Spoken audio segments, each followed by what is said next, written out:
తిరిగి ఇటు రైతాంగం, ఇటు ఉద్యోగస్తులు, నిరుద్యోగులు, దళిత వర్గాలు, వెనుకబడిన వర్గాలు, మైనారిటీలు, వీళ్ళ వ్యాపారస్తులు, వీళ్ళందరూ కూడా ఈ జగన్మోహన్ రెడ్డి పరిపాలనని చేరవేర్చుకుంటున్నారు.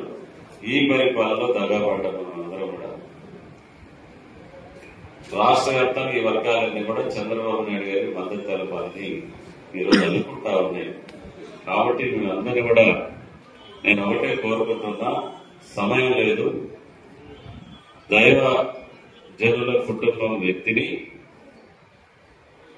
యాజకత్వం ఈ రోజు కూడా చేసేటటువంటి కుటుంబం మీ యొక్క సమస్యలు, మీ భావాలు, మీ ఆత్మీయ హృదయాల్లో ఉన్నటువంటి సంభాషణ జరిగినటువంటి వ్యక్తిని మీరందరూ కూడా మే 11వ తారీఖున జరిగేటటువంటి ఎన్నికల్లో మీరు సైకిల్ గుర్తు మీద మీరందరూ ఓటు వేసి సంఘంలో కూడా అందరికి చెప్పి అతను మన దేవుడి బిడ్డ కాబట్టి మనకు అంతో ఎంతో భవిష్యత్తులో మనకు అండగా ఉండగలని చెప్పి మీరందరూ కూడా చెప్పి మీ యొక్క గౌరవం రేపు ఎమ్మెల్యేలకు ప్రభుత్వం వచ్చినాక మీ గౌరవాన్ని పెంచేలాగా నా చర్యలు, నా ఆలోచన ఉంటాయని చెప్పేసి మిమ్మల్ని అందరినీ కోరుకుంటూ నన్ను అందరూ కూడా మీ కుటుంబ ప్రాంతాల్లో మీ 10 రోజులు ఎన్నిక ముగిసే వరకు మీ సంఘాల్లో నా కోసం ప్రార్థన చేయాలని చెప్పి కోరుకుంటూ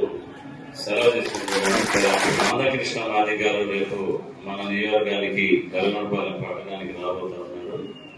మీరందరూ కూడా ఖచ్చితంగా మీ సంఘాల నుంచి మన వాళ్ళందరినీ కూడా మరి వచ్చి ఆయన ఆశీర్వదించాల్సింది కోరుకుంటా ఉన్నాను. Thank you.